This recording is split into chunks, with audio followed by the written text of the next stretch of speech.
tal? ¿Cómo están? Bienvenidos, bienvenidas a WhatsApp, este streaming en el que hablamos de energía, tratamos de hacerlo de la manera más sencilla posible, aunque a veces se nos complica porque el tema es bastante complejo. Como siempre tengo el honor, el placer de estar acompañado a mi derecha, en este caso, literal, más no metafóricamente, por Lu Glesser. ¿Qué haces, Lu? ¿Cómo estás? ¿Cómo le va, Esteban? Rafael, un honor acompañarte y también saludo a cada quien que esté subido en esta aventura. Que se suba a la WhatsApp neta, como Fernando Gracovia, que muy a su pesar también está aquí a mi lado. ¿Qué haces, Fer? Exactamente. ¿Qué tal, Rafael? ¿Cómo estás? ¿Todo bien? Bien, bien. Te noto muy optimista hoy.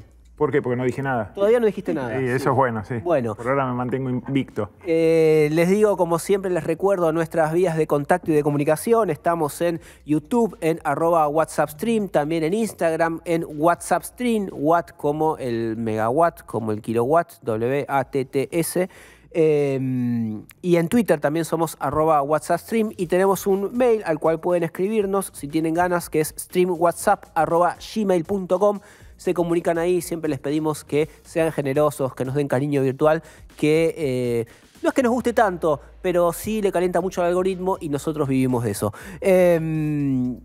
Tenemos muchísima, pero muchísima información. Esto no se dijo nunca en un programa informativo, pero en este caso es real. Pasaron muchas cosas estas semanas vinculadas al ambiente, al ámbito, al sector de la energía y vamos a tratar de desglosarlas juntos. La primera, la más importante, me dijo Lu Glesser en las reuniones de producción, esta es la noticia más importante de la era Tetamanti, la era de la Secretaría de Energía, que sucedió a nuestro amigo Eduardo Rodríguez Chirilo, que dejó la Secretaría y se fue de viaje. Igual la era Tetamanti no es la era Churchill tampoco. No, tampoco, pero bueno. ¿Qué pasó? Bueno, hubo una resolución muy técnica, muy compleja, pero que tiene como el basamento, el nodo de empezar a desregular en serio el sistema energético. ¿Qué quiere decir esto? Quitar al Estado del medio, sacarlo de las conversaciones entre los generadores de energía, las centrales térmicas, que, bueno, la convierten justamente en la energía que después se transporta y llega a los grandes usuarios y distribuidores. ¿Quién está en el medio de todas estas operaciones? Algo que se llama Compañía Administradora del Mercado Mayorista Eléctrico, que lo solemos conocer como CAMESA, que es una empresa mixta, pero que en realidad la maneja el Estado. Hace ya como 20 años, ¿no?, que funciona de esta manera, con CAMESA teniendo un rol bastante preponderante en todo lo que tiene que ver con el sistema eléctrico, con la gestión, con la administración del sistema eléctrico. Y la intención del gobierno actual es que esto deje de ser así, que CAMESA se corra y que oferta y demanda, bro. Que sea la oferta y la demanda la que empiecen a regir las cantidades y los precios de los combustibles, de la energía en este caso.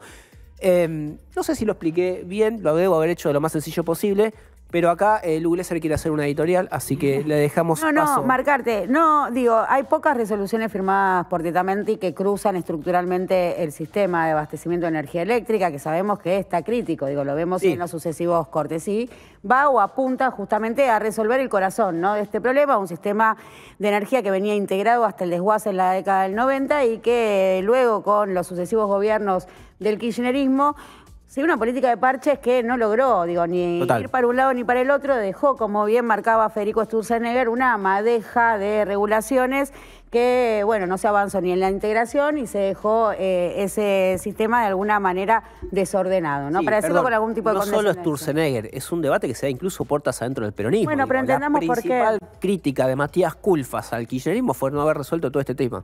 Bueno, a ver, también ahí hay que permitirse pensar, digo, cuando se impone un proyecto de política energética, digo, para ir a esa discusión, que quizás sí es una discusión más de interna, yo iría a ver cuál es la medida concreta o qué es lo que plantea Tetamanti. En este caso, ¿no? Entendiendo que luego del desguace, la reconstrucción no fue una reconstrucción exitosa. Lo pondría en estos términos. Hubo un desguace en la década del 90, un sistema integrado, con las deficiencias, habla de discusión de ese momento, y luego en esa reconstrucción, bueno, se creó otro Frankenstein. Se hizo lo que se pudo, Se hizo, hay que decir, un Frankenstein, porque es lo que tenemos o lo que nos encontramos en el día de hoy. Y fueron poniendo parches.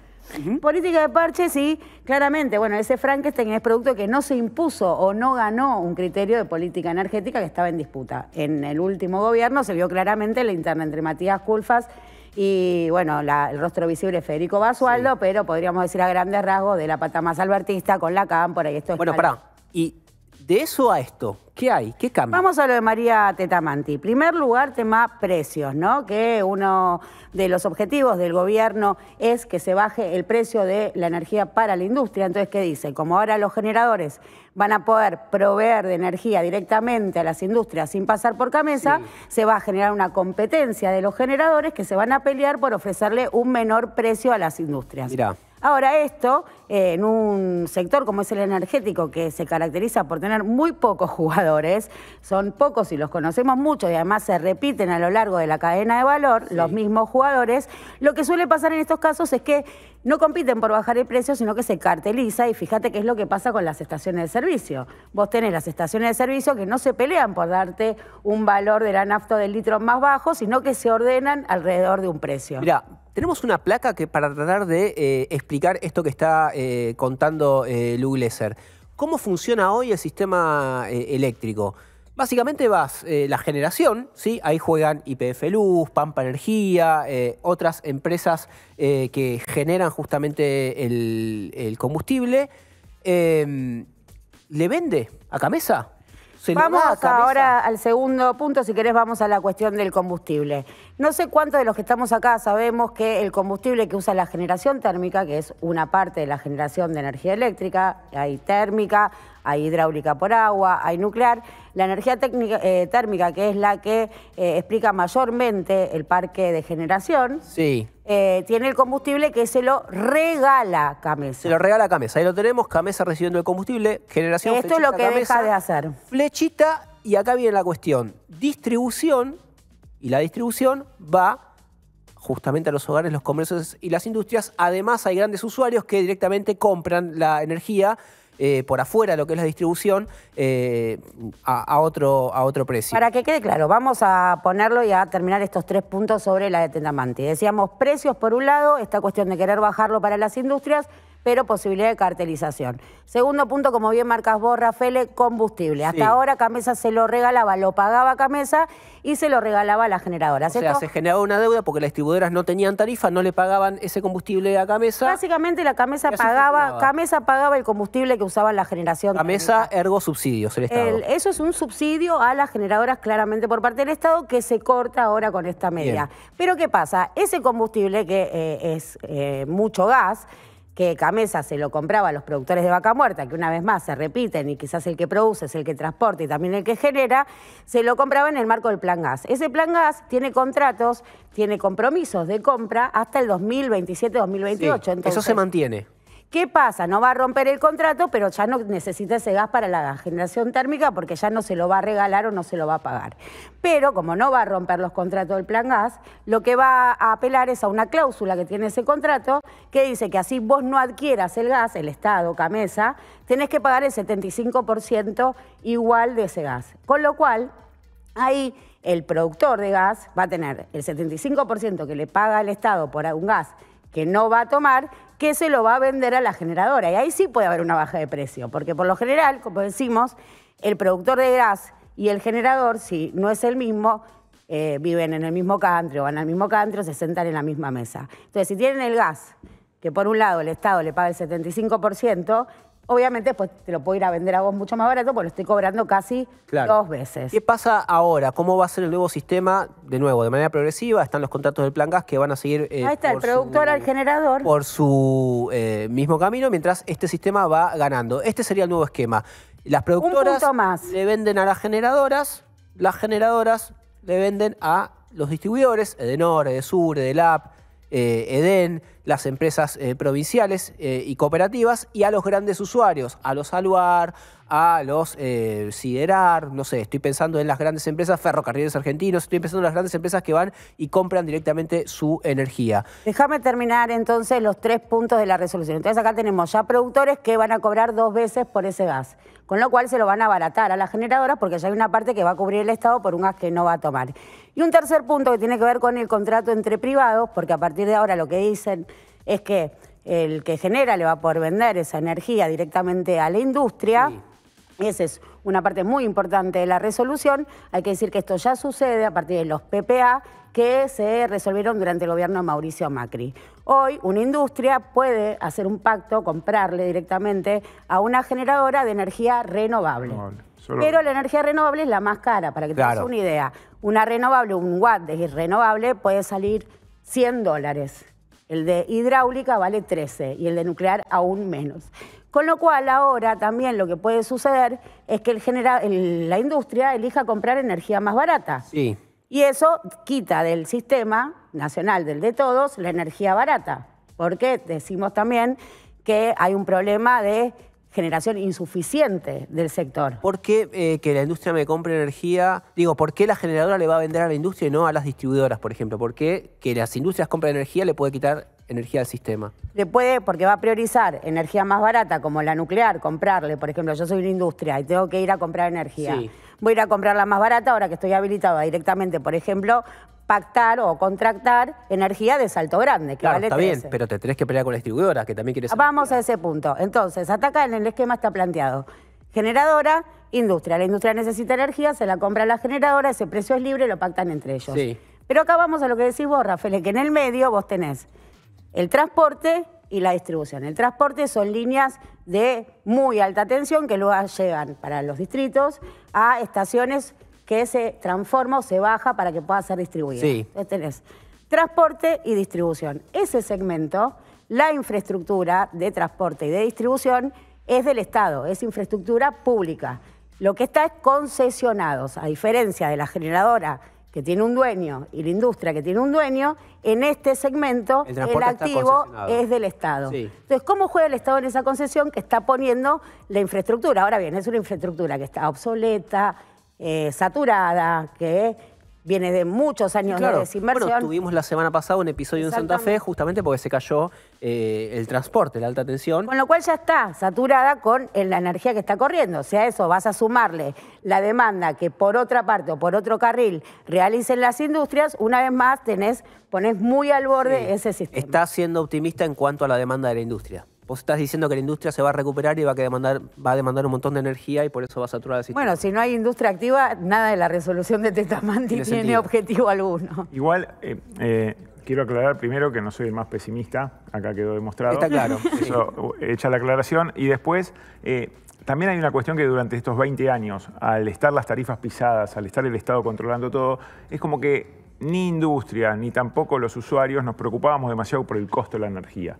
¿Por qué? Porque estaba subsidiado por el Estado. El bolsillo de payaso del Estado resolvía todo. Cuando el Estado se empieza a retirar, nosotros empezamos a decir, pero loco, la tarifa esta, ¿quién la paga? Magoya, la tarifa de la industria, la tarifa... Entonces, ahí se empieza a trabajar más en cuáles son los costos. Que antes era algo que no le importaba a nadie en última instancia, porque el Estado se hace cargo de todo. Ahora que el Estado no se hace cargo de todo, bueno, ¿cuáles son los costos de generación?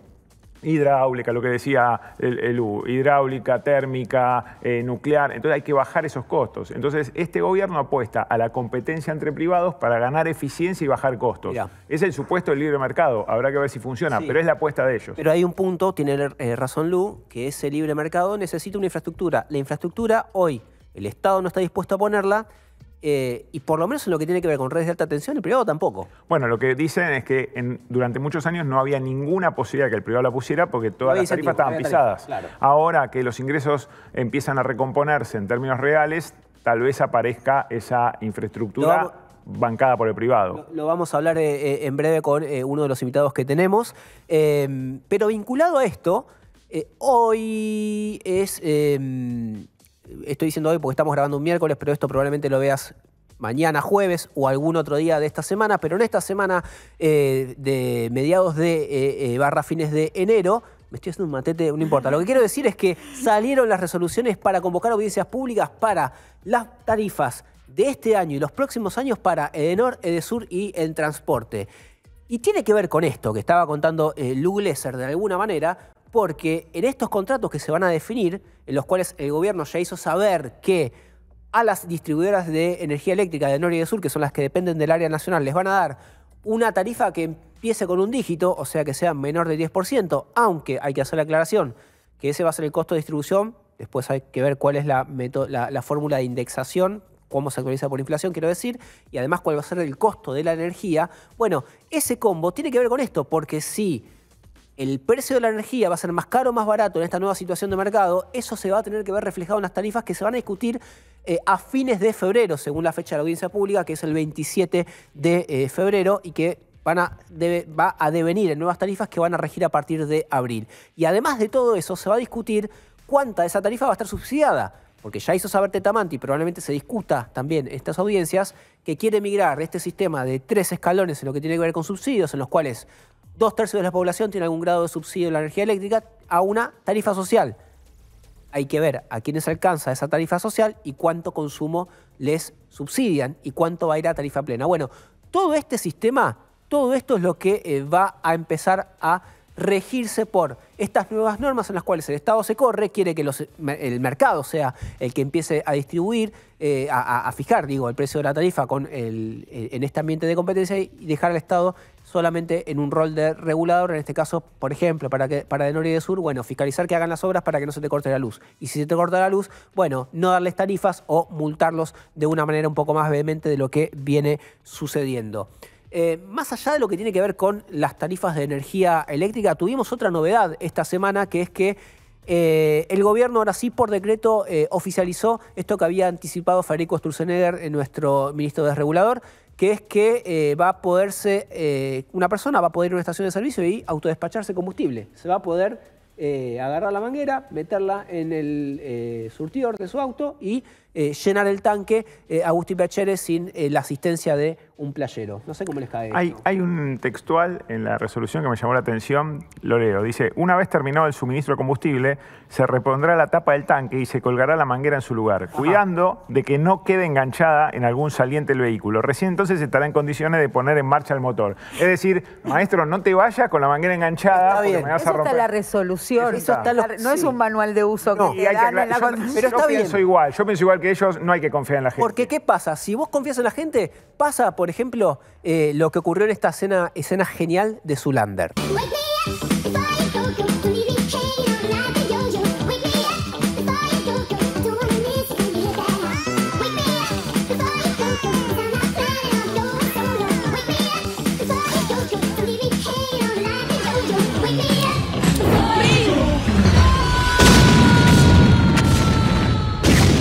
Ya lo saben, háganle caso a la resolución que acaba de contarles Krakowiak. Si van a autodespacharse combustible, primero no fumen y segundo, cierren la tapa, pongan la manguera en su lugar correspondiente, asegúrense de que no chorree nafta por ningún lado y después pague y siga viaje.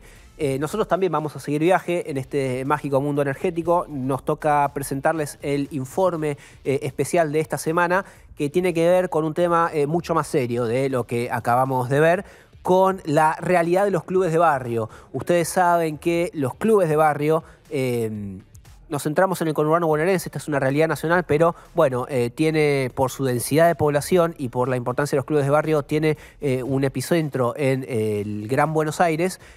Afrontaron en 2024 un fuerte aumento de tarifas que hasta los puso en riesgo de operación, de alguna manera. Se les complicó a los clubes de barrio, que en muchos casos hacen contención de chicos y de chicas que van a hacer actividades deportivas, se les complicó abrir las puertas para brindarles este lugar a los chicos de aprendizaje, de juego y demás, justamente por lo que les aumentaron las tarifas de los servicios públicos, y lo vamos a ver en este informe.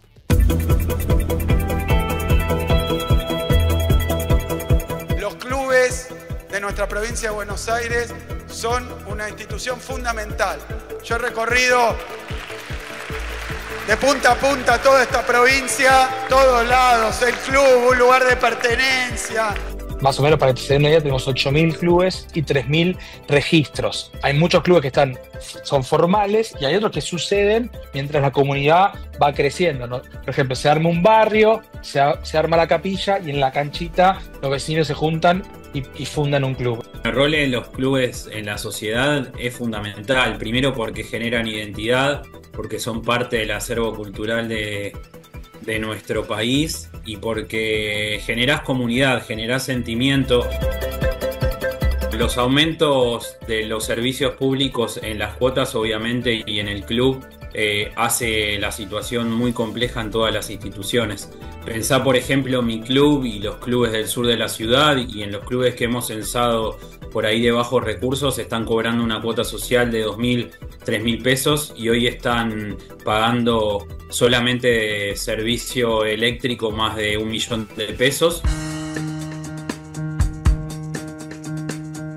El tema de los aumentos se puede ver de varios lados. Se dan a todos por igual, sin importar el tamaño, y además sin la posibilidad, digamos, de construir una respuesta adecuada desde el Estado para dar cuenta quiénes son estas instituciones. Por ejemplo, cuántos socios tienen, si esos socios pagan la cuota, si están en zonas desfavorables, si están en zonas superpobladas. Hoy lo que se puede recaudar de cuota social va destinado solamente al pago de servicios y eso obviamente hace afectar la calidad institucional, dado que no podés volcarla en obras ni en mejoras para las instituciones. Y además te agrego la pérdida de capacidad adquisitiva de esos socios que, como la inflación va por arriba y los salarios van por abajo, una de las primeras cuotas que dejan de pagar es la de los clubes.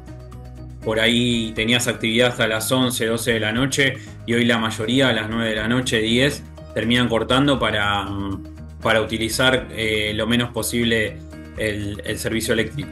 Con cada uno de los 135 secretarios de deporte vamos mapeando y todo te dice, che, mirá, los clubes están en problemas porque el costo tarifario aumentó muy, muy por encima de lo que ellos pueden aumentar. No solamente la cuota, sino la capacidad de pago de sus asociados. En porcentaje de aumento en servicios públicos, lo que censamos con el Observatorio Social y Económico de Clubes de Barrio, hoy está un 300% es lo que aumentó en el primer año.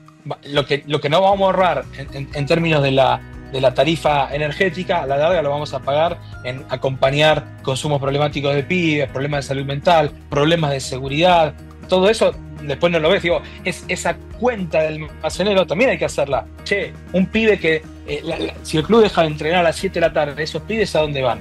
Yo siempre digo, y es medio provocador, digo, ¿por qué los pibes están en la esquina fumando porro y tomando vino? Y bueno, ¿sabes qué? Porque por ahí es un planazo en ese barrio, porque no tenés otra cosa que hacer. Es muy complejo presentar un recurso de amparo porque lo que hizo este gobierno es equiparar a los clubes en la segmentación de tarifas. Hoy los clubes estamos en categoría N2, pero jurídicamente lo que te informan a vos es que estás recibiendo un subsidio de parte del Estado. Hoy no podemos hacer nada porque también está esa trampa. Bueno, la verdad que la provincia de Buenos Aires, en la persona de nuestro gobernador Kicillof, de todo su gabinete de ministros, la verdad que hacen malabares para, digamos, vos imaginémonos todo que la provincia aporta casi 40 puntos de la coparticipación y recibe 23, 24.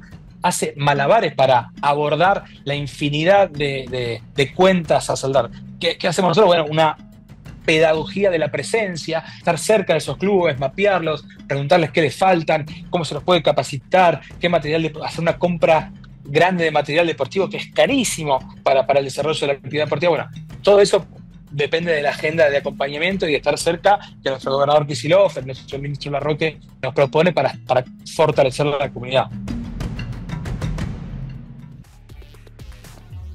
Ahí pasaba entonces el informe sobre clubes de barrio. Entre varias cosas me sorprendió esto, yo no lo sabía, de que los clubes de barrio reciben un subsidio en la categoría N2, o sea, sería ingresos medios. N2 sería ingresos bajos. Ingresos populares. Pero claro, tiene un bloque de consumo.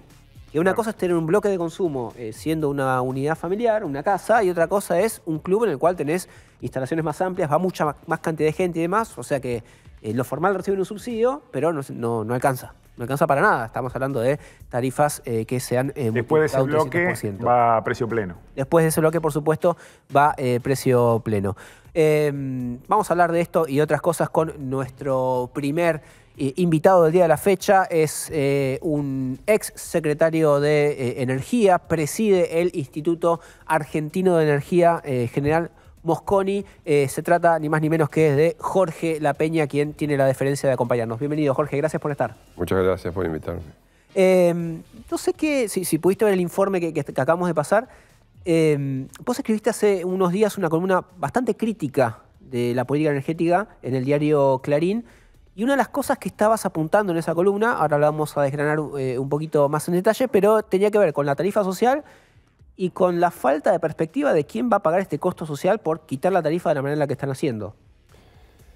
Bueno, evidentemente la idea del subsidio total que primó, digamos, en este siglo, llamémosle, desde la salida de la convertibilidad, ha sido una mala idea. Terminó fundiendo a las empresas o bajando la calidad del servicio. Y un punto muy importante es que desincentivó la inversión, que es absolutamente necesaria para el funcionamiento de un sistema eléctrico que es siempre creciente, porque creciente es la población y creciente es la cantidad de energía que demanda cada usuario. Tenés que invertir todo el tiempo. Tenés que invertir todo el tiempo. Entre otras cosas, para satisfacer ese crecimiento, digamos, natural, aparte es un insumo básico del Producto Bruto Interno, el Producto Bruto Interno tiene que incrementarse, etcétera, ¿no? Así que bueno, ese es un punto. Y el otro tema es que desincentiva la inversión. O sea, quien se acerca al sector eléctrico para hacer un negocio, sea de generación o instalar una usina o lo que sea, bueno, lo que busco es una ganancia. Si esa ganancia no está asegurada por un mecanismo de mercado confiable, y bueno, evidentemente la inversión se retrasa. Sí. Bueno, eso es lo que ha pasado en el sector, que hoy tiene una serie de, digamos, diagnosticados una serie de problemas relacionados con eso. Baja calidad de servicio, baja inversión e imposibilidad de abastecer la demanda a los días de calor. Te hago una pregunta complementaria a lo que decís. Vos en esa nota de Clarín que citaba Esteban, hablabas de que hace falta en el AMBA 2.500 megas de centrales de ciclo combinado, y la pregunta que te haría yo es ¿quién los va a construir? Bueno, si vos le con este modelo económico, ¿no? Exactamente, si vos le preguntás al gobierno, te dice el sector privado. Bueno, y te dice también que el Estado no lo va a hacer. Bueno, ahí hay un tema. La Argentina se ha desarrollado energéticamente a lo largo del siglo XX, que ha sido un siglo glorioso, donde nosotros partimos desde 1900, donde no existía prácticamente ni la electricidad y el petróleo no se había descubierto, a llegar a fin de siglo y ser uno de los 20 países del mundo, de los 200 países que logran autoabastecerse de energía. Y eso se hizo por una gran presencia del Estado argentino, desde el presidente Figueroa Alcorta, un presidente conservador, que es el descubridor del petróleo, que lo primero que hace es reservar ese área descubierta para el Estado. Entonces, fíjate que ahí tenemos nosotros un mojón iniciático de un presidente de la nación que pertenece a la derecha, a lo que se llama el conservadurismo, y sin embargo dice el petróleo es del Estado. Y eso es continuado después por una, digamos, una sucesión de dirigentes, de presidentes, de políticos que han ido en el mismo camino, a pesar de ser de partidos distintos. Entonces eso le ha dado al Estado una presencia política y empresaria. ¿Y ahora? Y ahora no tenemos ni la presencia política, porque tenemos a alguien que no cree en el Estado, es decir, que lo quiere reducir hacia una mínima expresión que sería el principio del Leviatán, digamos, ¿no? ¿Qué es lo mínimo que puede hacer el Estado? Cuidar a la gente. Claro, la seguridad. Es decir, el garrote. ¿Y, ¿Y el mercado va a hacerlo, las centrales térmicas? Eso no está probado, que el mercado tenga las condiciones para invertir. Primero, que la Argentina no tiene hoy un mercado de capitales. Una inversión genuina es aquella inversión que hace un industrial interesado en expandir su negocio, y para eso usa capital propio y capital prestado, con el cual apalanca esa inversión. Es decir, pongo una parte de capital propio, más lo que me presta el mercado de capitales. El mercado de capitales está formado por quienes ahorran, quienes no gastan todo lo que reciben mensualmente, y eso se presta para ampliar la infraestructura. Y si la Argentina no tiene mercado de capitales y tiene empresarios que dudan del Estado como cumplidor, del Estado como, digamos, que hace cumplir la ley, etcétera, y bueno, evidentemente estamos en una especie de callejón sin salida. Por eso me llama la atención que el presidente Milei que tuvo tiempo de conocer y de imaginarse como presidente de la República, que tenga una actitud tan negativa para, digamos, lo que ha sido parte de la historia argentina exitosa. Entonces decir, bueno, no lo voy a hacer con el sector público. Muy bien, el sector público es el que ha hecho todas las centrales nucleares, el sector público es el que ha hecho todas las líneas de transmisión, el sector público es el que ha hecho todas las centrales hidroeléctricas. Bueno, ¿quién va a hacer las centrales hidroeléctricas? Pero Jorge, no parecen tan dogmáticos, porque con la reversión del gasoducto norte, ellos ahí se dieron cuenta de que si no lo hacía el Estado, no lo iba a hacer nadie y lo necesitaban urgente, y a esa obra sí la hicieron. Entonces, ¿por qué no podrían hacer estas centrales térmicas que son urgentes para la... Lo que tendría... No, perdón. Muy interesante esa pregunta. Pensaba eso, y pienso también que el rol central que tiene hoy el sector más dinámico del país, Vaca Muerta, es de YPF. Entonces YPF está apostando con inversiones, con búsqueda de capitales y demás, para todos los proyectos que tienen potencial exportador. Entonces hay si querés un doble rol, me parece, que es que el Estado no es que se retira, sino que se vuelve un Estado eminentemente empresario que va donde está la renta. Bueno, vamos a tomarlo de esa forma. Hay un cambio de lo que es entonces, como mínimo, un cambio de lo que ha sido el Estado. El Estado, digamos, como dije, lo descubrió una gestión conservadora, el petróleo. Figueroa Alcorta. Figueroa Alcorta. Después Irigoyen creó YPF. Allá había una proto-YPF antes, digamos, también del gobierno de Roque Sáenz Peña. Y después Alvear la hace grande con Mosconi. Y ahí hay toda digamos, una sucesión de decisiones. Fíjate que lo que buscó Mosconi es que la nafta de los autos argentinos no sea importada y que los aviones argentinos, sobre todo los aviones de guerra, pudieran tener los combustibles para volar. Sí. Entonces, cuando nosotros vemos que acá los petroleros lo único que están interesados es en exportar ese recurso primario, más que en abastecer las refinerías para tener nafta o hacer petroquímica o hacer... ¿Nosotros qué vemos? Quiero producir vaca muerta para exportar vaca muerta. ¿Somos África? ¿O nos parecemos a Noruega, que en base a tener esos recursos petroleros y gasíferos busca tener un fondo soberano, por ejemplo, que garantice la educación pública, que garantice ese apalancamiento para el desarrollo. Lógicamente, las jubilaciones, etcétera. Lo cierto es que si uno se remite a la última resolución, y quizás la resolución más importante, para decirlo, calificarla de alguna manera, de la Secretaría de Energía del Gobierno Libertario, avanza para desregular completamente el sector. La pregunta concreta que le quiero hacer es, ¿hay experiencias de mercados energéticos desregulados exitosas a nivel mundial para tener algún espejo de ver si esto pudiese tener en alguna medida algún éxito?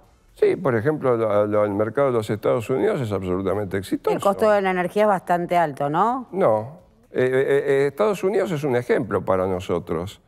En un momento, un señor que tenía manejaba la industria del petróleo solamente teniendo caños, que es el señor Rockefeller.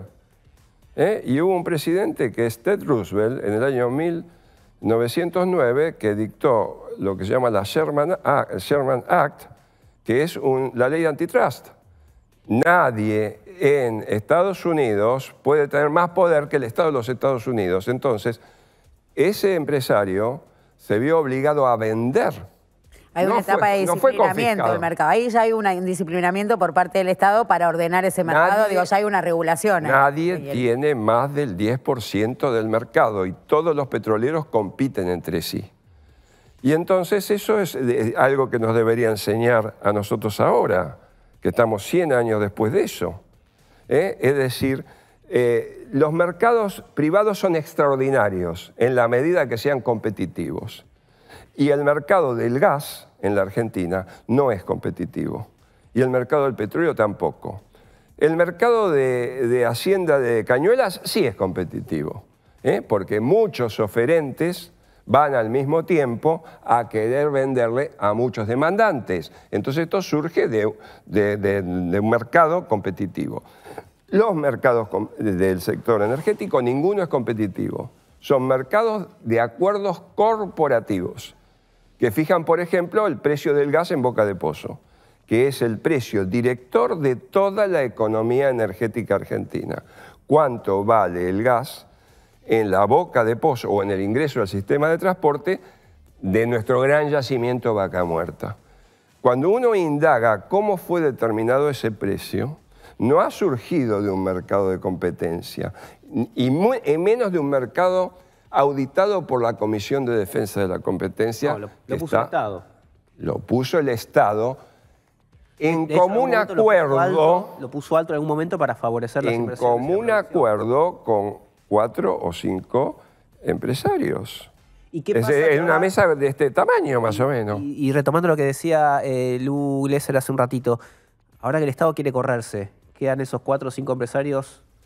Bueno, si el Estado se corre totalmente, la respuesta es la que vos dijiste, quedan esos 4 o 5 empresarios haciendo un gran negocio, o el mejor negocio para ellos. Ahora, no es tan fácil la situación. Acá se está enfocando en el último año, en vez del abastecimiento interno, el abastecimiento externo. Sí. Eso es lo que todo el mundo sabe, que la Argentina quiere vender vaca muerta en el mundo, no tanto acá. Ahora, ¿cómo va a ser Argentina para vender el gas de vaca muerta en el mundo si el gas en vaca muerta tiene un costo o un precio mucho mayor que el precio de nuestro principal competidor en el Golfo de México, que encima está en el hemisferio norte? Es decir, ¿cómo va a competir con Estados Unidos, que tiene un vaca muerta mucho más grande y un precio mucho más bajo? ¿Cuál es la diferencia de precio entre Argentina y vaca muerta? Entre vaca muerta Argentina, digo, y Permian o Estados Unidos. Y vaca muerta está cerca de la salida, con regalía y todo, entre $4 el millón, cerca de $4 el millón de BTU. ¿Estados Unidos? Y 2.70. Claro. Está en el hemisferio norte. Supongamos que termina la guerra de Ucrania. Supongamos, es una posibilidad. El gran proveedor de gas de Europa es Rusia. Si termina la guerra de Ucrania, posiblemente Rusia se dedique a abastecer todo el Oriente. Es decir, China y la India, por decir algo. ¿No es cierto? Es decir, ya tiene allá medio mundo, Rusia. Bueno, ¿cómo se abastece Europa? Desde Qatar, por ejemplo, desde Estados Unidos y desde Argentina. Ahora, yo me pregunto, ¿cómo hace Argentina, que está en el hemisferio sur, para competir con Qatar, en España, por ejemplo? Dice, vamos a vender a España. Está el Qatar y la Argentina. Si ya la Argentina está saliendo carísima de Neuquén, ¿cómo hace para competir con Qatar? ¿Y cómo hace para competir con Estados Unidos cuando el presidente Trump dice vamos a producir mucho más y vamos a vender mucho más al mundo? Bueno, yo veo un panorama complejo, un panorama, digamos, como hay que ganarle al campeón mundial, Y encima con todas las inversiones necesarias para hacer eso, que están por hacerse. Porque están por hacerse. En un país que ni siquiera tiene hoy mercado de capitales. Como para decir, bueno, tomamos la plata, la invertimos en lo que tenemos que hacer y ganamos mucha más plata. No. Entonces me parece que la variante libertaria, la idea libertaria de vamos sin el Estado, me parece que es un poco naif, o poco realista, me ponen. Yo te escucho y digo, bueno, para vos no hay que hacer ninguna planta de GNL como la que proyectó el gobierno en Punta Colorada, en Bahía Blanca, digo, el gobierno con YPF, porque es tan incierto lo que puede pasar de acá a 2030 que capaz hundís 10.000 millones de dólares y después no tenés mercado. Sí, yo soy ingeniero industrial y miro mucho los estudios previos. Por ejemplo, ¿está el estudio de factibilidad que demuestre la factibilidad integral del proyecto técnico, económico, financiera y ambiental? No, no está. Entonces no existe el proyecto. Es una idea proyecto. Ideas proyecto hay muchas. A mí se me puede ocurrir hacer, no sé, el subterráneo a Madrid por abajo del Gozo. Sí, pero no está evaluado. Entonces, el mayor error de los gobiernos argentinos, de todos los gobiernos, es hacer proyectos inmaduros. Es un proyecto inmaduro los proyectos de Santa Cruz, del río Santa Cruz. No era un proyecto inmaduro el Chocón. El Chocón se hizo, el río Santa Cruz hace 5 años que empezó y estaba más o menos... de las represas. En las represas. Lo que se habla ahora de los proyectos nucleares para hacer inteligencia artificial es infantil, porque no está basado en ningún estudio que demuestre esto. El ACR-300, el de INVAP. Sí. Digamos, para que un reactor sea viable, tiene que tener un reactor de demostración, tiene que tener estudios previos, tiene que mostrarse cómo funciona. Hay prototipo acá. No hay nada, no hay nada. Y encima el que lo anuncia ni siquiera es una persona vinculada al negocio. Es decir, digamos... Reidel. Y yo se lo escuché decir al Reidel en el diario Clarín. Estuvo extraordinario el periodista Ezequiel Burgo, que le sacó todo ideas inviables. Porque todo lo que dice es de colección, ese reportaje. Todo lo que las preguntas del gran periodista Ezequiel Burgo le hizo contestar al señor Reidel, ninguna tiene fundamento. ¿Cómo un país que necesita invertir porque no puede cubrir la demanda, va a traer una demanda de afuera, que encima, digamos, con centrales que todavía no está, digamos, no son viables? Sí. Entonces me parece que hubiera sido más lógico, como yo escribí en el diario Clarín, si tenemos un reactor competitivo internacionalmente, vendámoselo ya a toda la inteligencia artificial de los Estados Unidos y al mundo. Pero no lo tenemos. Pero no lo tenemos. Y no hay ningún estudio. Y eso de decir que lo van a poner en Atucha tampoco es válido. No hay estudios. Entonces, cuando no existe estudio de factibilidad integral, no existe el proyecto. Hablamos de una idea proyecto, que es algo muy distinto. La idea proyecto no es un proyecto y menos una obra. Y creo que el gobierno ha perdido mucho tiempo en este año. Y finalmente tuvo algo extraordinario que hizo el ministro coordinador, que es que anunció el corte de energía. Es la primera vez que veo, en muchos años, que alguien dice va a haber un corte. ¿Dónde lo leyó? En el informe de Camesa, con el cual estoy de acuerdo. El sistema actual nuestro tiene 43.000 megavatios instalados. ¿De acuerdo? Pero de los 43.000 megavatios, solamente podemos abastecer 29.500, sí, en función de un estudio que hizo el Mosconi en su momento. Ahora Camesa dice que íbamos a tener este año 31.000 o 30.000. 32.000 de demanda. 32.000. Bueno, corte.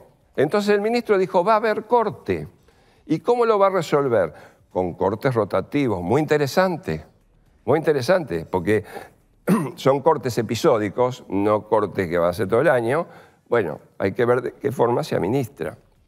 Pero en ese aspecto tuvo una sinceridad el ministro y el gobierno que no la tuvieron otros gobiernos de esta época, ¿no? Entonces compramos paquete de velas, esa es la mejor inversión. Y sería una buena inversión tener velas o las otras que se prenden, ¿no es cierto? Que se cargan y se prenden.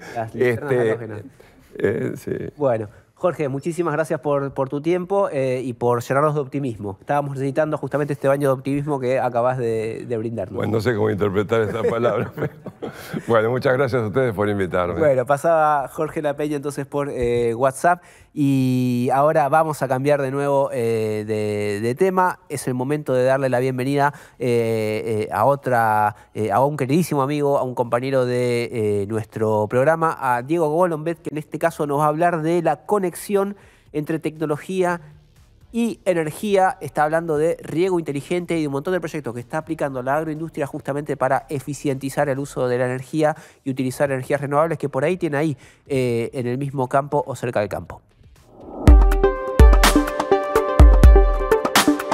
¿Te imaginas un mundo donde las plantas puedan enviarte mensajes de WhatsApp pidiendo un poco de agua? Bueno, estamos un poco lejos de eso, pero hoy vamos a hablar de una tecnología que nos acerca un poquito: el riego inteligente.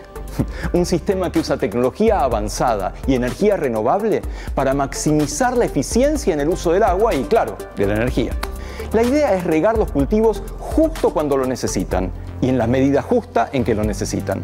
En tu departamento te serviría para no ahogar ningún cactus ni deshidratar ningún potus. La historia de mi vida. Pero acá estamos hablando de riego inteligente a gran escala. Y ahí está lo interesante, porque adivina qué.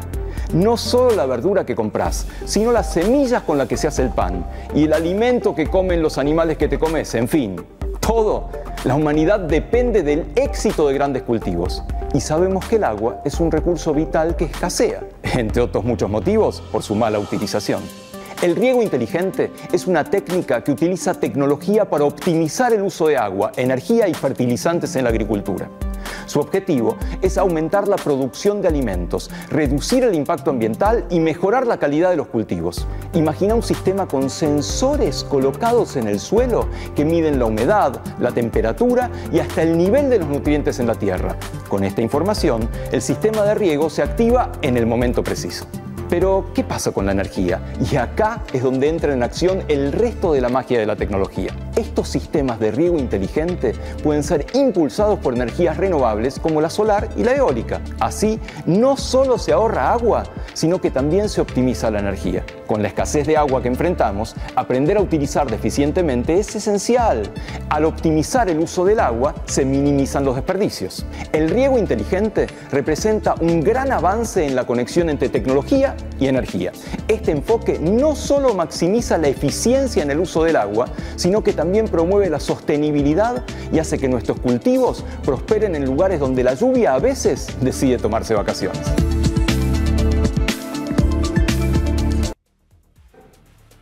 Interesantísimo como siempre, Diego Golombek.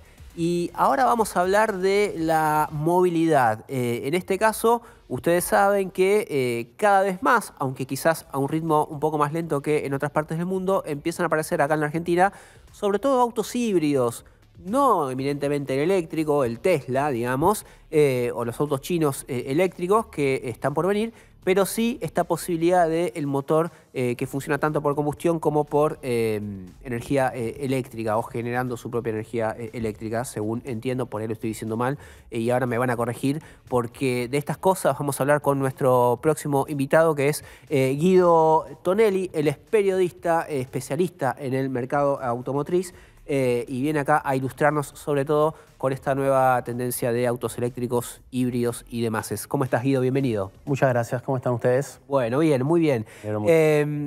Antes que nada vamos a mostrar estos datos que publicó la Asociación de Concesionarios Argentinos, ACARA, sobre el mercado de autos híbridos. Hay en la Argentina, se patentaron en 2024 un poquito más de 14.000 autos híbridos, entre híbridos eléctricos, pero son mayormente híbridos, con un crecimiento en el mercado en 2024 de 48%. En un momento en el cual la economía está en recesión, donde el mercado de autos le costó, bueno, empieza a aparecer con mucha fuerza este tipo de vehículos.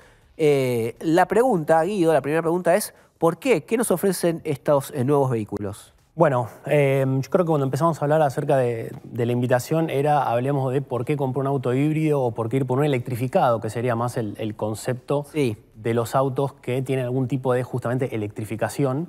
Y yo creo que la pregunta es por qué no comprar un vehículo electrificado, porque la verdad que los beneficios que tiene son 360, es decir, ganás en consumo, ganás en experiencia de manejo, en confort.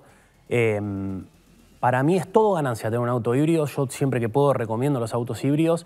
Obviamente asusta un poco el tema de la electrificación y demás, pero en definitiva, y puntualmente el auto híbrido, es un auto que se maneja prácticamente como el térmico, el de siempre, entre comillas. ¿Y qué diferencia tenés hoy cuando vas a una concesionaria y decís, está este modelo naftero y este híbrido? ¿Cuánto le tenés que poner arriba? Mira, hoy por suerte, a ver, tenemos una situación bastante peculiar, como bien vos marcabas ahí en el informe de ACARA, que los dos autos que concentran principalmente este gran número, estos 14.000 patentamientos, son dos vehículos que vienen de Brasil. Sí. Entonces ahí ya tenemos un acuerdo tributario que permite que sea más barato, porque uno piensa en autos híbridos que son tecnológicamente más avanzados, que vienen de afuera, que por lo general lo son. Toyota encontró la manera de producirlos en Brasil, poner el sistema híbrido y por supuesto se beneficia del acuerdo arancelario que tenemos y los vende 2 millones, 3 millones más de lo que cuesta la misma versión térmica. Estamos hablando de autos de aproximadamente 40 millones de pesos. Okay. Así que, en definitiva, creo que pasa más por un tema más económico, sino de desconocimiento, que hay gente que va a comprarse esos autos, que son autos con un nombre, hablamos de Corolla y Corolla Cross, ¿no? Que son modelos muy pesados en cuanto a herencia, y la gente incluso capaz va a buscar el Corolla tradicional y le presentan el Corolla híbrido con todas estas ventajas, y quizá la gente no sabía las ventajas o qué era un híbrido. Y ahí empieza todo este nuevo sistema. Pero en definitiva es muy poca la diferencia. Estos son autos que vos no los cargás, no lo enchufás, digamos. Auto genera su tracción eléctrica, no sé si cuando el motor está parado, no sé cómo funciona eso. Voy a tratar de explicarlo muy simplemente. El auto tiene 2 motores, uno tradicional, térmico, por decirlo de alguna manera, que es el auto que seguramente tiene la gente que nos está viendo, el motor que tiene ese auto, y también tiene un motor eléctrico con una batería. Ahí aparece todo un flujo de energía en donde la batería, por supuesto, moviliza o le da generación de potencia al motor eléctrico, y el motor naftero funciona como motor de tracción, como un auto normal, siempre voy a poner las comillas, y a su vez puede recargar la batería del motor eléctrico. Entonces ahí es todo como un ciclo donde el auto obviamente va a siempre privilegiar la economía de combustible, la eficiencia, y cuando hablo de eficiencia no solo hablo también de bajo consumo, sino también de la electricidad que puede apuntalar al motor naftero. Sí. Porque recordemos que los motores eléctricos, a diferencia de los térmicos o a combustible fósil, digamos, tienen una entrega de potencia y de par que es inmediata. En un motor a combustión, todo el ciclo de combustión lleva a que tenga una pequeña demora, que no se aproveche al 100% la explosión del combustible. Entonces, el apuntalamiento del motor eléctrico al motor naftero da una reacción que es impresionante y casi más que en un deportivo a veces. Por la poca experiencia que tengo de haber manejado un híbrido, gente que lo maneja, entiendo que es más eficiente en ciudad. Absolutamente. A contrario del naftero, que es más eficiente en ruta. Correcto. Te cuento una pequeña anécdota. Cuando llega el Toyota Prius, que es el primer auto híbrido o electrificado que llega a nuestro país, yo no sabía cómo prenderlo, no sabía cómo arrancar. El auto estaba prendido y nunca pude arrancarlo, porque obviamente no hacía ningún ruido. Entonces, esto también un proceso de aprendizaje para nosotros. Pero volviendo a tu pregunta, sí, es a diferencia de los autos térmicos o a combustible fósil, que tienen su mejor promedio de gasto de combustible, que es en ruta, en autopista, los autos eléctricos tienen algunas ventajas en las que, obviamente, en ciudad donde va a baja velocidad, donde requiere poca energía o poca potencia del motor, ahí se encarga todo el motor eléctrico siempre y cuando tenga batería, ¿no? Claro. Entonces, si por lo general los autos híbridos arrancan en modo eléctrico, como salís de la cochera, haces tus primeros metros, ahí va a andar todo en modo eléctrico, y si necesitas un poquito más de potencia va a prenderse el motor naftero. Además de eso, por lo general, los motores o los vehículos híbridos o electrificados tienen un sistema de regeneración de energía a través de la frenada. Entonces, imagínate que vos estás en 9 de julio y Corrientes, un martes a las 9 de la mañana, un lío de tránsito, el auto está parado y vas de a 5 o 10 metros, no pasás los 5 kilómetros por hora.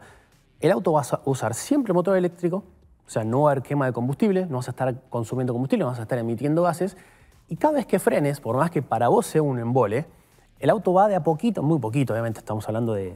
Se va recargando. Se va recargando. Entonces, es prácticamente lo más eficiente y limpio que hay. Ahora te quería preguntar sobre un cambio normativo que va a haber, cambio impositivo que anunció el ministro de Economía, pero antes que nada me surge esta duda de si de hecho no es más ventajoso un híbrido que un eléctrico full. En nuestro país, absolutamente. No, más allá del precio, quiero decir. Hoy el eléctrico full acá no tiene mercado, pero digo, si el día de mañana vienen los chinos o viene el Tesla o que fuera, ¿te va a seguir conveniendo un híbrido? Yo creo que sí, no solo por lo económico, porque estamos en un país en que las distancias son enormes. Entonces, creo que un motor o un vehículo híbrido lo que te va a dar es ese backup de que si estás empezando a escasear un poco de la electricidad, se va a prender el motor térmico con toda la infraestructura que sabemos que hay en todo el país, más o menos, digamos, obviamente hay zonas más complicadas, más inhóspitas, pero ese es el vehículo de la transición para mí, el híbrido. Y aún así no estoy seguro de que el eléctrico sea el futuro, porque lleva obviamente un montón de desarrollo, lleva un montón de energía que se usa mismo en los vehículos eléctricos, y como bien vos decías, y no terminé de cerrar el tema en la ruta, el motor eléctrico, consume mucho más porque está todo el tiempo entregando energía y la autonomía es menor. O sea, ahí es completamente inverso al motor de combustión fósil, digamos. Así que no conviene. Guido, ¿es cierto que en la Ciudad de Buenos Aires y en los peajes porteños híbrido paga menos? Tengo entendido que en las autopistas porteñas los electrificados no pagan peaje. No sé ¿Cómo se da cuenta? Es una pregunta que me surge así. ¿Viene el de la garita que le presentas? ¿Tengo credencial de auto híbrido? No, ¿Es eso auto híbrido? Cuando generás el telepase y Claro, el pones telepase. el modelo, ahí el sistema Gracias, que Rafael, te lo verifica. muchas gracias. Pero Hubo problemas con el telepase esta semana. Sí, no hablemos. Bueno, nosotros que manejamos autos de préstamo, toda la semana los cambiamos, tenemos un problemón con el telepase, con el tax, porque no podemos asociarlo, nos llegaron un montón de multas, pero bueno, ese es otro tema. Esta semana Caputo anunció una rebaja en los impuestos internos de los autos, pero además que van a entrar libres de aranceles autos híbridos y eléctricos. Él dijo de bajo valor, no sé si un número, y no sé cómo esto puede impactar en lo que es un desarrollo de un mercado que está en ascenso. Bueno, como digamos decís, el mercado está recontra en expansión, un crecimiento del 50% en 2014.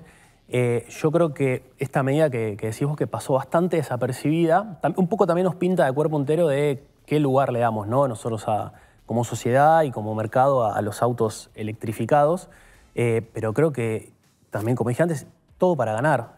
Hoy tenemos el auto eléctrico más barato está a 25 millones de pesos, que es un número, pero es apenas 5 o 6 millones más que su misma versión naftera. Cuando hablas de eléctrico, ¿estás hablando de híbrido o de...? 100% eléctrico. Bien. Me refiero al Renault Kwid eléctrico, que viene de China, con lo cual paga un 35% de arancel extrazona, porque recordemos que los autos que no son del Mercosur o México pagan un 35% extra, con lo cual ahí se encarece todo y como decíamos antes, como suelen ser vehículos los electrificados que vienen de afuera, tienen este alto costo arancelario. Entonces creo que ahí las marcas van a poder jugar un montón con traer básicamente lo que quieran, que está muy en boga, ¿no? en todo el mundo, en Europa, en Asia, en cualquier mercado que mires, lo electrificado está en ascenso, hay de todo, mismo decías los chinos también van a poder traer un montón de cosas, mismo Tesla. Sí. Bueno, geopolíticamente hablando, mientras Estados Unidos le sube aranceles a los autos chinos, si acá se aplica esta política y los autos de bajo valor entran sin impuestos, es un cartel de bienvenida gigante. Absolutamente, y el cupo, antes había un cupo que era muy pequeño y que no se llegaba a cubrir. O sea, mirá lo poco que se traían autos electrificados que el ministerio te daba un cupo de autos y yo varias veces hablé con ADEFA en su momento también, me decían, no se llega a cubrir el cupo y ahora el cupo que nos dan son de 50.000 autos por año. Así que creo que la expectativa del gobierno, y que un poco nos sorprendió también, porque cuando asume este nuevo gobierno, que se empezó a hablar del tema de los autos y el tema de la ecología. Y, bueno, cambio climático. El cambio climático, que medio como que lo desprestigiaron, dijimos, bueno. ¿Ese cupo que es de importación? Sí, es un cupo de importación. 50.000 autos híbridos eléctricos que entran con arancel Cero. libre. Libre. Falta definir el valor del auto, ¿no? Tengo entendido que está liberado. 25.000 dólares, 25.000, 30.000 dólares. No estábamos hablando de ese número. No sé, Caputo puso en el tuit que era libre. Me pareció entender a mí que era libre. Así que... Para dimensionarlo, decíamos al comienzo de esta charla que se patentaron en 2024 14.175 autos híbridos. O sea, más de 3 veces más de lo que se patentó en 2024 puede entrar libre de impuestos en 2025. Sí, y recordemos que el 80-90% de esos 14.000 autos son 2 autos que vienen de Brasil. Con lo cual, todo el resto viene de afuera y si abrimos ese grifo, bueno, puede entrar, entiendo que prácticamente cualquier cosa en un mercado que todos te dicen, bueno, pero no me puedo ir a la Patagonia con un auto eléctrico. Poder podés. Hace 6 años se presentó el primer auto eléctrico 100% en Argentina. Si ves la evolución que hubo en términos de mercado eléctrico, en términos de infraestructura, en términos de la cabeza también de los argentinos en esos últimos 6 años, con una pandemia de por medio, creo que el potencial es enorme. Capaz podés ir a la Patagonia, pero no podés volver. Se llama Patagonia tierra del combustible fósil, ¿no? Bueno, o de los fósiles por lo menos. Sí. Me convenciste, Guido. Voy a destinar los dólares imaginarios de mi blanqueo imaginario a comprarme un auto híbrido que además no paga el impuesto imaginario. Ni del híbrido ni del blanqueo. Así que gano por todos lados. Es una buena 360, decisión. como te dije al principio. Totalmente. Bueno, muchísimas gracias por visitarnos, Guido. Gracias a ustedes por la invitación. Y nosotros nos tenemos que despedir, compañeros y compañeras. No, ¿por qué? Nos quedamos un ratito más. Si querés nos quedamos, pero fuera del aire, porque si no la gente de la Corte nos mata. Ya hemos abusado de su tiempo, así que les agradecemos a ellos, les agradecemos también a nuestra querida producción, que nos da una mano enorme. Muchas gracias, Fer Cracovia, como siempre, por acompañarnos, por llenarnos de optimismo. En este caso estuviste muy bien, muy centrado. Sí, más arriba de todos en el sentido estuvo. literal. Más festivo que nunca estuvo. Más festivo de la mesa. Luke Lesser, muchas gracias también. Ha sido un placer, Rafael. Pensé que nos ibas a poner en un brete con el tema de cuando ibas a decir tus verdades, pero la verdad que hemos sobrevivido a ellas y al resto del programa. Y a ustedes nos queda nada más que agradecerles, pedirles que nos sigan en nuestras redes sociales, en nuestras vías de contacto, en @WhatsAppStream, tanto en YouTube como en Instagram como en Twitter. Y nos volvemos a ver la semana que viene en este bonito espacio en el cual hablamos de energía y otras yerbas acá en WhatsApp. Chau, hasta la próxima.